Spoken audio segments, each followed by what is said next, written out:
Kelompok 5, teori use and gratification, dan teori disonansi kognitif. Teori use and gratification secara umum membahas tentang pengaruh media terhadap manusia, yaitu dengan menjelaskan bagaimana pemilihan media pada khalayak dapat memenuhi kebutuhan, kepuasan, dan keinginan pribadi maupun sosial dari khalayak pengguna media. Penggunaan isi media digunakan untuk mendapatkan pemenuhan atau gratification atas kebutuhan seseorang. Kebutuhan individu merupakan titik awal munculnya teori ini.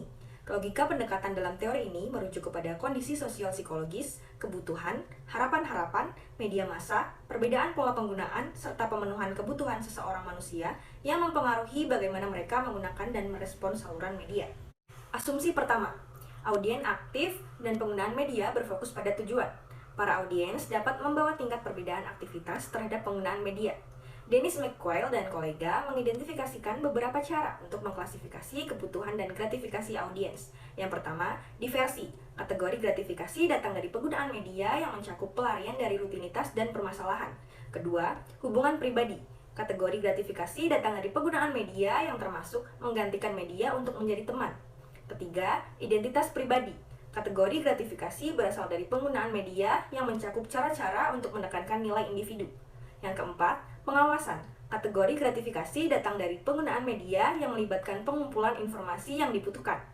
Lalu ada asumsi kedua. Asumsi kedua menghubungkan pemenuhan kebutuhan dan kepuasan pada pilihan media tertentu yang bergantung pada anggota khalayak. Misalnya, apabila seseorang ingin mencari hiburan, maka mereka akan menonton atau memilih film-film seperti kartun atau film-film hiburan lainnya.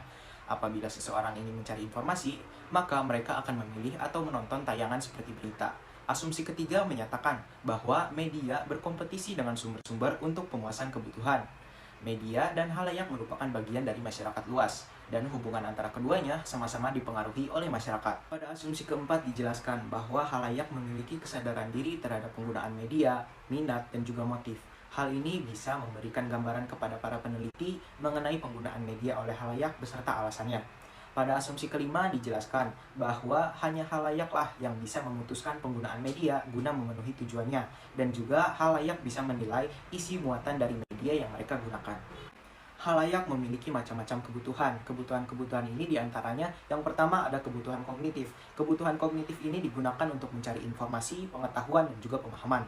Yang kedua adalah kebutuhan afektif. Kebutuhan afektif ini berkaitan dengan pengalaman emosional, menyenangkan ataupun estetis. Yang ketiga adalah kebutuhan integrasi personal. Kebutuhan yang berkaitan dengan peningkatan kredibilitas, percaya diri, dan juga status. Yang keempat adalah kebutuhan integrasi sosial. Kebutuhan ini meningkatkan hubungan antara keluarga, teman, dan lainnya. Yang kelima adalah kebutuhan pelepasan ketegangan.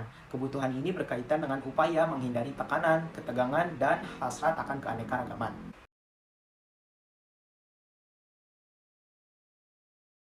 Contoh praktis dari teori uses and gratification ini adalah seseorang yang menggunakan dan membuat konten di media sosial seperti Instagram ataupun TikTok cenderung menginginkan sebuah perhatian dari audiensnya, sehingga jika ia sekali mendapatkan perhatian dari audiensnya, maka ia akan terus menggunakan media Teori sosial disonansi tersebut, kognitif Instagram ataupun Festinger TikTok, menjelaskan untuk bahwa mendapatkan disonansi perhatian yang kognitif lebih banyak. adalah diskrepansi atau kesenjangan yang terjadi antara dua elemen kognitif yang tidak konsisten, menciptakan ketidaknyamanan psikologis. Hal ini didukung oleh Vaughan and Hogg yang menyatakan bahwa disonansi kognitif adalah suatu kondisi tidak nyaman dari tekanan psikologis ketika seseorang memiliki dua atau lebih kognisi yang tidak konsisten atau tidak sesuai satu sama lain. Festinger menyatakan bahwa kognitif menunjukkan pada setiap banyak pengetahuan, opini, keyakinan, atau perasaan mengenai diri seseorang atau lingkungan seseorang.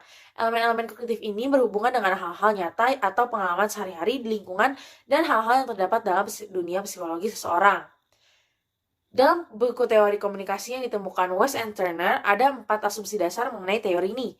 Yang pertama, manusia memiliki hasrat akan adanya konsistensi pada keyakinan, sikap, dan perilakunya. Yang kedua, disonansi diciptakan oleh inkonsistensi psikologis. Yang ketiga, disonansi adalah perasaan tidak suka yang mendorong orang untuk melakukan tindakan dengan dampak yang dapat diukur. Yang keempat, disonansi akan mendorong usaha untuk memperoleh konsonansi dan usaha untuk mengurangi disonansi. Contoh praktis dari disonansi kognitif adalah seorang perokok mengetahui bahwa merokok itu tidak sehat untuk tubuhnya, tetapi ia tetap merokok. Dan setiap kali ia selesai merokok, ia merasa bersalah. Dan di situ ada perlibatan antara batinnya.